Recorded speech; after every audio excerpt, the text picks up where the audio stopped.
بسم الله كده يا شباب. هنرجع للتيبل 2 برضه نتكلم على البي ام بي. انا الصراحه باشمهندس علياء، انا كنت عرفت عليها عن طريق لينكد ان. الصراحه الحوار ده لفت نظري جدا ان باشمهندسه علياء يعني خدت بي ام بي. انا اولا احب اسالها، يعني انا احب اسالك اولا يا باشمهندسه، بي ام بي ايه علاقه بي ام بي بالهندسه؟ وليه اخد بي ام الهندسة بي؟ وليه بالميكانيكال ديزاين. ايه علاقه ده بده؟ ليه ممكن واحد ياخد حاجه شبه كده؟ تعالى نتكلم اول ان جنرال قبل ما نخش في التفاصيل بتاع البي ام بي. ليه حضرتك خدت قرار شبه ده؟ طيب احنا ممكن الأول نعرف يعني ايه بي ام بي. ماشي. بي ام بي يعني بروجكت مانجمنت بروفيشنال، يعني إدارة المشاريع بشكل احترافي. ايه علاقة ده بمجال الهندسة؟ هل أصلا اللي أنا عشان اخد بي ام بي لازم أكون مهندس؟ فلأ. هل هو ليه علاقة بمجال الهندسة؟ هو مش ومش لأ. المانجمنت هو يعني يعتبر ساينس. وك كمدير مشاريع، او اللي انت ازاي تكون مدير مشاريع، او هل انت لازم كمهندس امتى تكون مدير مشاريع او امتى تاخد بي ام بي؟ هل ليهم علاقة ببعض؟ فانا بشوفها ان المانجمنت دي مايند سيت اكتر ما هي مثلا وظيفة.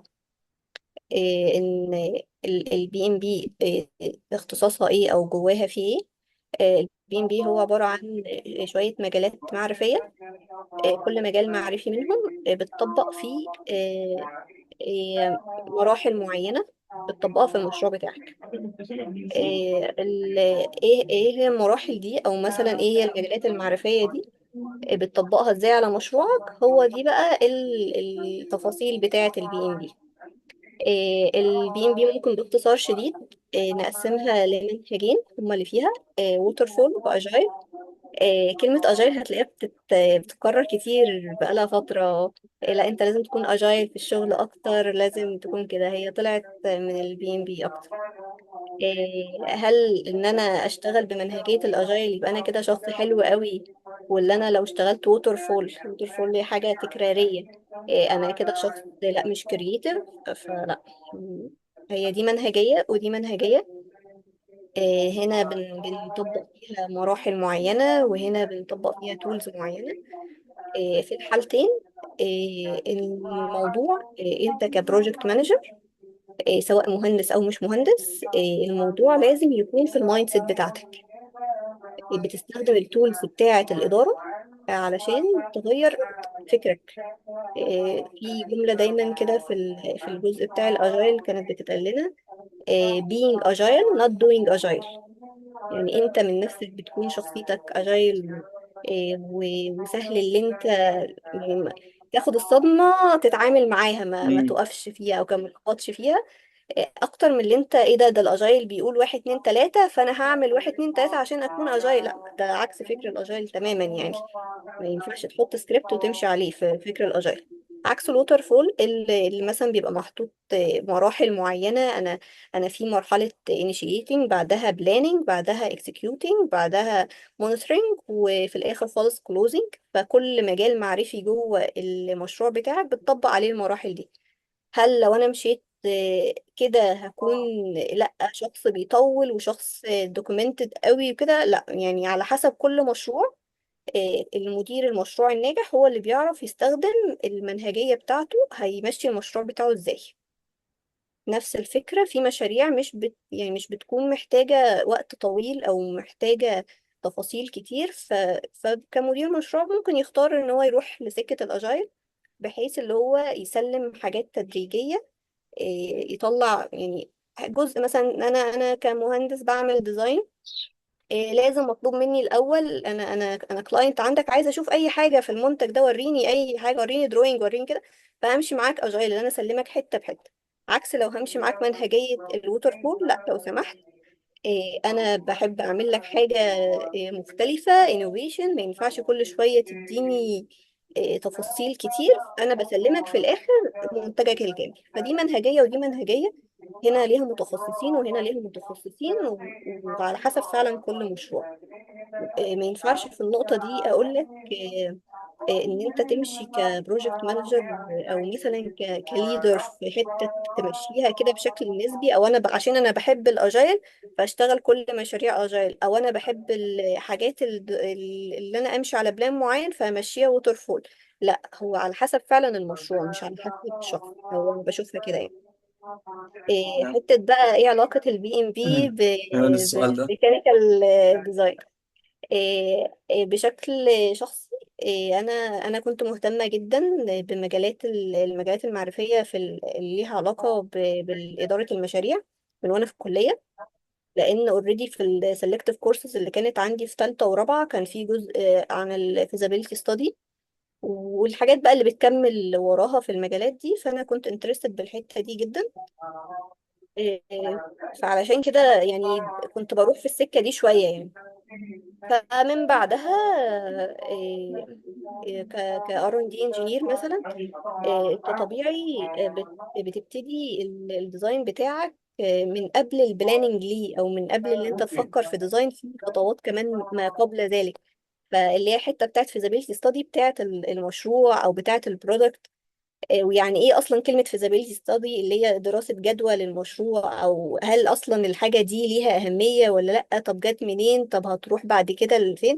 فالحتة دي كلها مجالات يعني ليها تفاصيل كتير جدا وكورسز كتيرة جدا. ما عنديش مشكلة برضو لو حد حابب يدخل في التفاصيل دي، ممكن نبقى نتكلم بعدين فيها. بس كأرون دي حتة إدارة المشاريع معاهم كانت مهمة بالنسبة لي يعني بشكل شخصي. هل لازم علشان تكون انت مثلا في المجال ده لازم تاخد بي ام بي؟ لا خالص.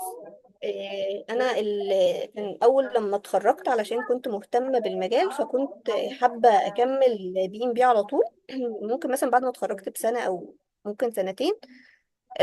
فكان في يعني في حد اكتر مني خبرة في المجال ده، فكان اتنصحت نصيحة اللي هو قالوا لي بلاش دلوقتي تاخدي بي ام بي علشان هتحرقي نفسك ولسه ما عندكيش الخبرة الكافية. فانا برضو ما كنتش وقتها لسه فاهمة معنى النصيحة قوي. او ان انا يلا لا، طب ليه؟ ايه اللي هيخسرني؟ ايه المشكلة لما اخد شهادة؟ اكيد ده هتفيدني يعني. فبعدها يعني لظروف ما دخلتش في الموضوع على طول وانشغلت بحاجات تانية.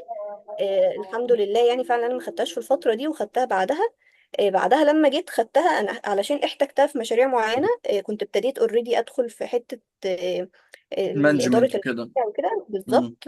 يعني اغلب شغلي كان راح للحته دي. ده فكنت اكيد بقى مع محتاجه ان الاكسبيرينس انا بتزيد يا افهم باشمهندس، صح؟ يعني بالظبط ده برضه يعني تاكيدا على جزئيه الشباب، بس ان هو حوار التكنيكاليتي كل شويه انت لما بتعلى بتخش كمان مع مانجمنت. فالحوار مش تكنيكاليتي بس، يعني الحوار كمان لما بالظبط. اه تيجي نقطه مهمه. حتة مهمة برضو، انت اصلا من شروط اللي انت تكون سيرتيفايد تاخد الشهادة، اللي انت في شوية شروط بس أهم يعني شرط موجود منه هي خبرتك في إدارة المشاريع. انت في تو اوبشن، انت يا اما لو انت شخص معاك كلية يعني دارس كلية 4 سنين فبيكون تاني شرط ليك ان انت يكون عندك خبرة في إدارة المشاريع لمدة 36 شهر. لو مش معاك كلية بتبقى 60 شهر. ده شرط أساسي. انت بتقدم كل البروفز بتاعتك على الويب سايت علشان تكون سيرتيفايد. تمام. تمام. يعني ده حتة له بقى شروط بعد طبعا كده، انك بتحضر طبعا اكيد مثلا الكورس او كده. بعد كده لو بعد كده بتقدم البيانات الداتا اللي انت مثلا احنا ممكن كنت. نقول ايه هي شروط للبي ام بي مم. علشان تكون سيرتيفايد تدخل الامتحان. اه. زي ما قلنا ان انت يبقى معاك كلية 4 سنين، درست كلية 4 سنين. في حالة اللي انت معاك كلية هيبقى ستة، تقدم بروفز المشاريع بتاعتك 36 شهر إدارة مشاريع. مش شرط ان انت تكون مدير المشروع، بس انت دخلت في المجال ده، زائد 35 ساعة اللي انت الكورس اللي انت ذاكرته، او المادة العلمية اللي انت دخلت فيها لمدة 35 ساعة. في حالة اللي انت مش معاك كلية 4 سنين، بتبقى 60 شهر الخبرة اللي هتكون مطلوبة منك. حتة الفيز وكده، هل هي الشهادة دي مجانية ولا لأ؟ الكورسز في محتوى كورسز أكيد أونلاين، في احنا سهل نجيب محتوى فور فري في أي منصة. وفي برضو أماكن تانية بتكون بيد. بتأهلك للامتحان بشكل بروفيشنال. طبعا لو بشكل بروفيشنال بيكون ليها فيز. بعدها بيجي خطوة بقى ان كل ده انت مالكش دعوة بالبي ام اي. البي ام اي هي الاورجانيزيشن اللي بتديك الاعتماد اللي انت مدير مشاريع محترف. انت بقى علشان بعد ما خدت الكورس بتاعك وحابب ان انت تقدم للامتحان، لان مش شرط ان انت بعد ما تاخد كورس او بعد ما تذاكر المادة اللي انت تكون certified project manager. لا، في ناس بتحب بس المحتوى العلمي وبتكتفي عند الشرح. هي عايزة تنظم شغلها، ملهاش علاقة بالقصص دي كلها، هو اه عايز ازاي يعني ينظم حابين اللي شغله. هم يستفادوا بالمحتوى العلمي اكتر، سواء بقى في حياتهم او في طريقة شغلهم او كده. مم. بس يعني هو انت حرفيا لو خلصت الكورس فانت بتبقى مثلا خلصت 90% من خلاص المرحلة، ما عملتش فيبقى حاجة خلاص بقى بالظبط. على خطوة الامتحان. بس فكمان فكرة ممكن السيرتيفايد علشان من حاجة كبيرة زي، طبعا السيرتيفايد في شركات كبيرة زي البي ام بي والحاجات دي كلها أكيد بتفرق، يعني فرض إنك تكون سيرتيفايد يعني اه أعتقد هي دي ممكن ميزة. بس علشان بس يعني هي ماديا ممكن كانت بتبقى فيه صعوبات شوية في حتة علشان هي بتدفع بعملة تانية. هي ممكن انت لو انت عضو في البي ام اي بتسجل ممبرشيب، بتبقى تقريبا العضوية عاملة $139. في حالة اللي انت ممبر بيبقى الامتحان بيتعمل لك تخفيض، بيكون في حدود 284. ده آخر مرة عملت تشيك على الموقع. لو انت مش ممبر وحابب بس تدخل الامتحان دايركت بيكون الامتحان ثمنه $575. هل الامتحان اونلاين ولا لأ؟ في تو اوبشن موجودين. اوبشن ان انت تمتحن اونلاين موجود، بس بيبقى ظروفه صعبة شوية علشان بتبقى لازم بتختار المكان حواليك وبيبقى في حد معاك اونلاين على طول. الاوبشن التاني فيه اللي هو اوفلاين.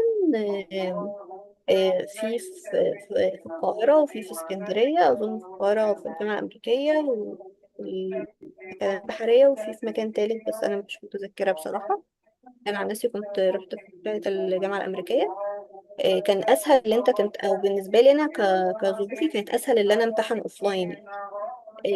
اخر حاجه فيها في حته الفيز، انت في بلاد بيكون ليها تخفيض.